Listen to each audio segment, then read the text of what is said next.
why do most new products underperform even when the idea was genuinely good, the team behind it was smart, they were capable and hardworking? Here's the counterintuitive part. It's almost never just the idea. It's almost never just the execution, although those things may matter. By the time you're standing in front of that launch, the damage was already done. It happened months or years earlier, quietly, in a step that felt optional at the time. I've watched this play out in both the Fortune 500 company and I've watched it play out with startups. The same mistake, the same outcome. In this video, I'll show you exactly what that step is and why it's so easy to skip and what you should do instead, starting with the very next product decision that you have. So let me tell you about a conversation I had a while back with the CEO. He was a smart guy, built a real business from the ground up. I was walking him through the structured process of developing products, nothing exotic, just disciplined way to make sure that we had a strategy and that we were executing through that before we spent real money building. And he stopped me. He said something like, "That's for the big corporates. That's for the company like the size of General Electric." Here's the thing. I understood exactly why he said that. These structured processes, they sound like they belong with the big companies. It looks like slow bureaucracy, Six Sigma, stage gate. All that language was built inside these big organizations, and it comes from these giant companies. But it feels like it comes with the baggage as well. But let's strip away all the jargon and let's get to what's actually underneath all of this. See, it's just like talking to people who actually buy the thing. That's it. The whole idea under these 30 years of consulting language is really just speak to customers, voice of customer, speak to people. That's all it is. See, that CEO skipped it. The consequence was a launch that did not match up to the hype. The disaster, it was quiet. Like the revenue didn't match up. So let's name the actual step in plain language and talk about why it's the one that gets skipped more than any other. Here's what I see over and over in companies of every size. Somebody has an idea. It comes from a customer complaint or a competitor move or just a hunch by the smart guy in the room. And because the idea feels obvious, because everyone in the room nods along and the team moves straight into building mode, they begin developing.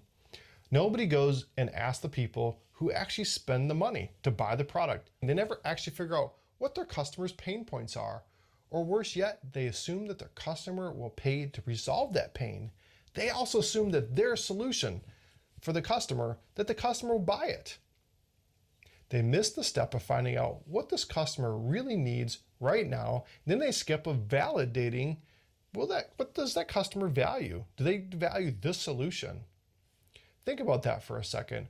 We'll spend months on engineering, years in engineering. We'll spend real budget on tooling and packaging, launch events, but that step costs almost nothing and we skip it because it feels slow, because we feel confident this is the answer and we move forward. Here's the part that really stings. You don't find out you skipped that step until the sales numbers come in soft, months or years later. But then it's too late to go back. The question you should have asked at the start, it's too late. You've already spent the money and the time. So what does the fix actually look like? It's not in theory. It's a practical thing you can do in your next product development. I call this step customer insights. Some people know this version as voice of customer, or you may have heard that phrase, but really it's just the same idea. I just don't want to use this acronym heavy version because the moment you start talking about VOC studies and CTQs, you've lost the room. But here's what it actually is: a structured way to sit down with real customers before you build anything. Find out what they actually value, not what you assume, not what worked last time. See, it's the part of what I call the discovery phase along this innovation journey.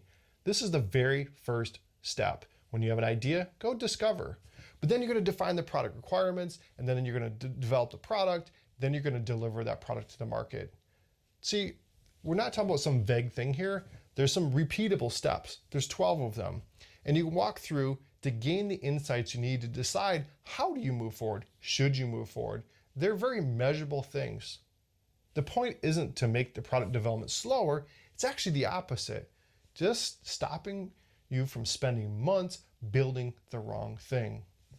The beauty is that with the advent of AI, the customer insight phases actually becomes easier to execute. With AI, you can create the interview guide. You can distill down customer interviews and insights very quickly.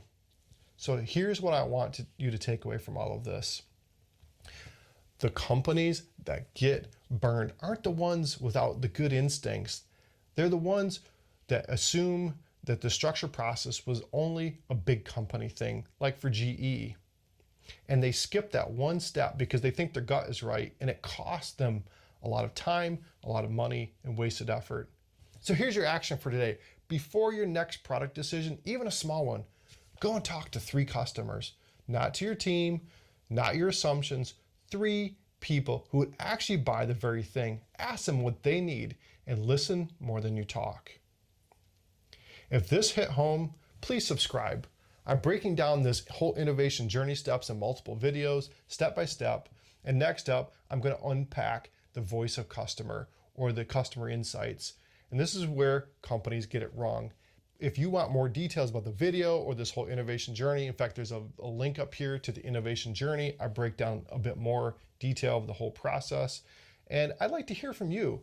Please comment below with some of your product development challenges. Are they team things? Are they the right tools, the know-how? What is it that you're struggling with? I'd like to hear from you. Thank you. Have a good day.